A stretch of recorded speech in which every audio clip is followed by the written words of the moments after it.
My brothers and sisters, this is ODJ, Oldest Drip Jones, MrDoItMan himself.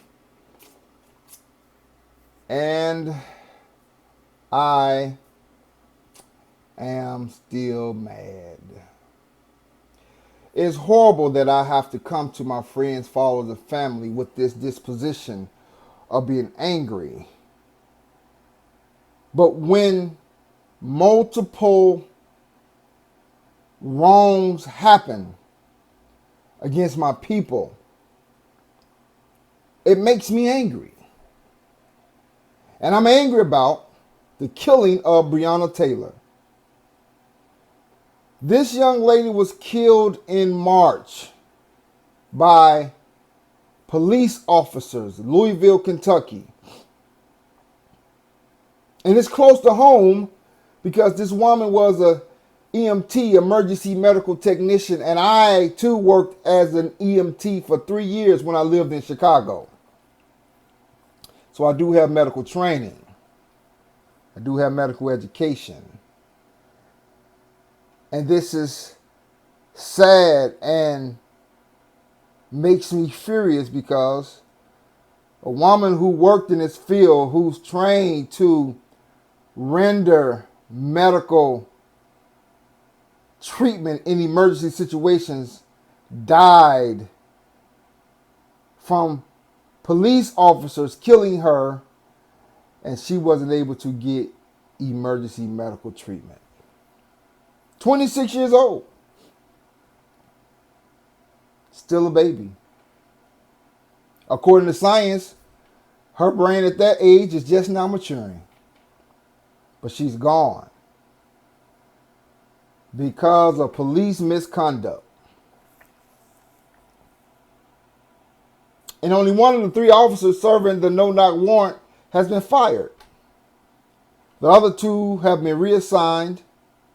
And get this, y'all, no criminal charges have been brought.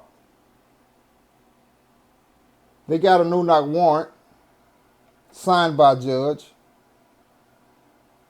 because they thought that it was some drug activity happening out of Miss Taylor's residence. According to the boyfriend who shot one of those officers, which he was well in his right, legal to own a gun. He's in his home protecting his residence. Someone break into his house, he did right. He was supposed to protect he and his girlfriend. And if someone had done that to my house, I would have did the same thing.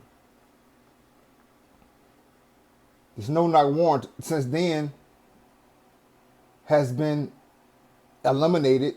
You can't do any no-knock warrants.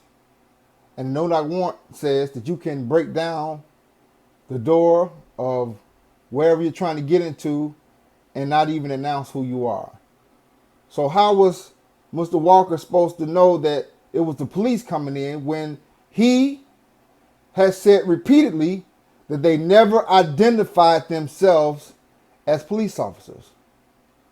He said out of his mouth that he and Breonna heard aggressive banging on the door, and then the door was broken down, and he feared for his life, and he defended his home.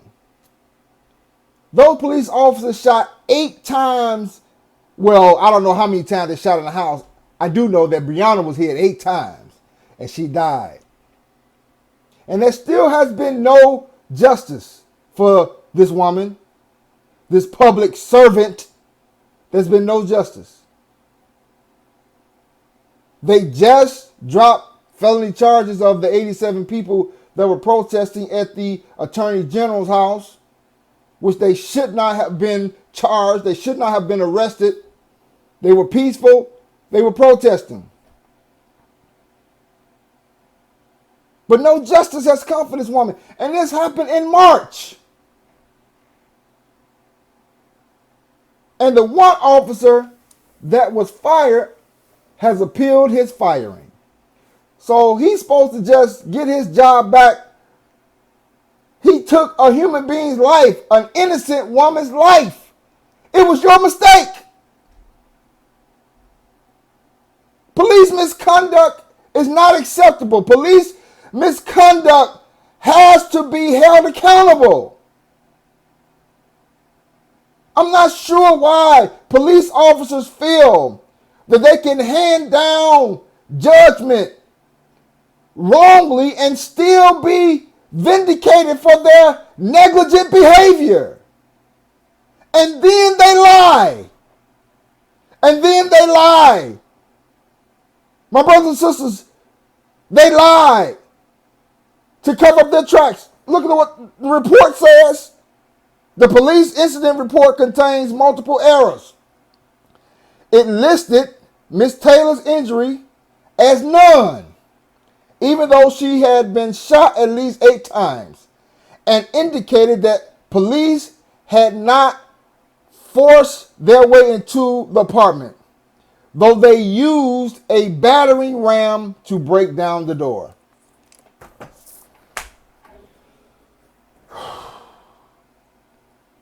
And you wonder why I'm mad. I'm not the only one that's mad. I'm not the only one that's upset.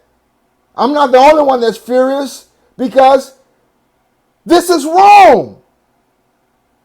It's not okay to kill innocent people by servants who are paid by our tax dollars. Police officers, police departments are held at a higher standard. You guys are trained on how to police properly. And when you go outside of the confines of your training, it's criminal, it's negligent, and you need to be held accountable. So I'm calling for the firing of those other 2 officers because they're complicit in her murder. I'm calling for murder charges to be pressed against these men, and I'm calling for a conviction. We're not happy with just the firing. We're not happy with just charges. We want to see conviction. And they don't need to be protected when they go to jail. They need to be put in general population just like every other criminal that goes into the judicial system, the prison system. You don't protect Johnny and Willie when they commit a crime or murder. You put them in general population. And these police officers, when they get arrested and convicted, they need to be put in general population as well. Because that's what happens to criminals. Criminals are put around criminals when they are in prison. You don't get to have protection when you're in prison and you're a criminal. These men need to be in jail. The other 2 does not need to be getting paid by the citizens of Kentucky in their tax dollars. They need to be fired. Attorney General, you need to do what's right, brother. You need to do what's right. Stop playing around. Get those other 2 cops fired and press charges. We won't stop. We won't rest. No longer are you able to kill us and get away with it. You're going to be held accountable one way or another. This is ODJ, Otis Drip Jones, must do it man himself.